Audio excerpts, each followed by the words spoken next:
This is a part of a series where I'm sharing what really happened, how everything fell apart, and how I rebuilt my life and my work from ground up.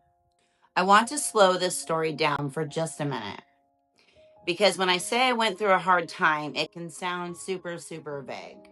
The truth is, my three kids were 13, 14, and 17 at the time.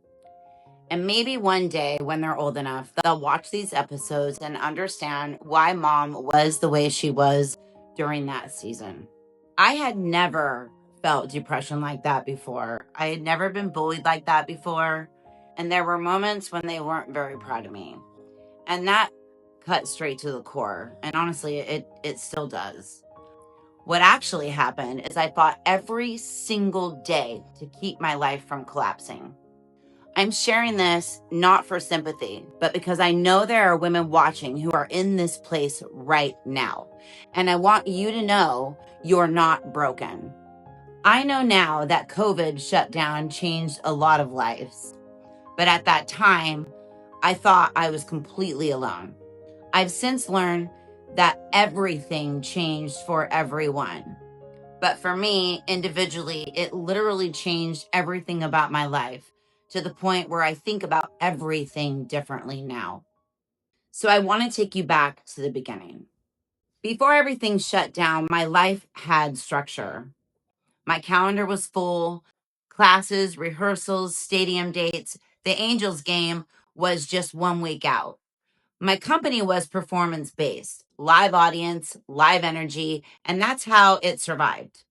And then the school shut down. That's when my heart sunk. My 22-year-old thriving business shut down with them. And I knew it right when I heard that noise. I watched studios move online, classes on screens, kids in their bedrooms, and I was genuinely happy for them. But I also realized there was no online version of what I did. Parents had already paid in full for shows. The stadiums were booked. The money was gone. And I was being ridiculed online, asking for refunds that I did not have. I remember sitting at the table doing the math, and my son came over to me and my head was down. The overhead, the payroll, the commitments that were already paid for. I kept running the numbers, hoping something would change. Nothing did. I even tried to get government help, but because I didn't have any employees, I qualified for $130 a week. That was the moment it really sank in. This just was not going to be enough. Not because I didn't try, but because there were no more options. So naturally, that's when survival mode kicked in. I started selling things, cars, equipment, clothing, anything I had. Just really anything that could buy us time. And I want to be very clear about this. I didn't stop trying.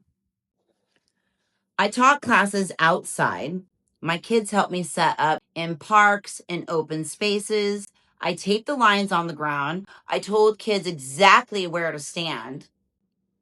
And still, people yelled at me. Told me kids were too close. Told me I was doing it wrong. No matter how careful I was, it felt like I just couldn't win. I tried to promote the classes the only way I knew how. I took pictures of the dancers just to show parents this is what we're doing. Come and take a class, thinking that they might want to get their kids outside of the house. This is how we're trying to survive. And during that time, something happened that cut even deeper than anything else. Someone made a false accusation about me. Something so extreme and so untrue that it shocked me. It was shared publicly. It spread faster than the truth ever could. I remember thinking, I'm just trying to do my job. What I didn't expect was my community stepping in. People spoke up, they defended me, they told the truth, and it was taken down. But even when something like that is proven false, it still leaves a mark. That was one of the first moments I stopped feeling safe, not just in business, but just as a person. So, my resilient self, I turned my garage into a studio, cleared it out, did the best I could with what I had. I started trying to teach women's workouts online. I had this idea way back then, but I'd never, ever, ever done social media before. My assistant would post every once in a while, but as far as advertising on it, I had no clue. I didn't know how to film. I did not know how to market. My company had been open for 22 years. I didn't understand algorithms or consistency. And truthfully, I didn't have the drive at that time to figure it out. I remember posting one thing on TikTok and someone made fun of me like, oh, you think you're a TikTok star.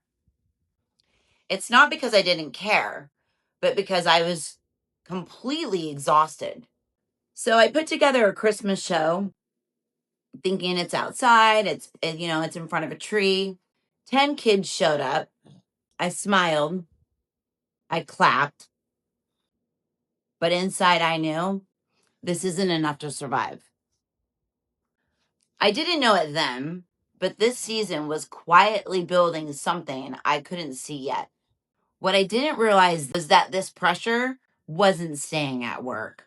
It was following me home. Because the moment I walked through that door, I wasn't just carrying it for myself. I'll tell you what happened next week. When I was going through my struggle during COVID, I listened to the song quite a bit. Start with your head down. Real simple. Just releasing that energy. Brush across the floor. Reach it up.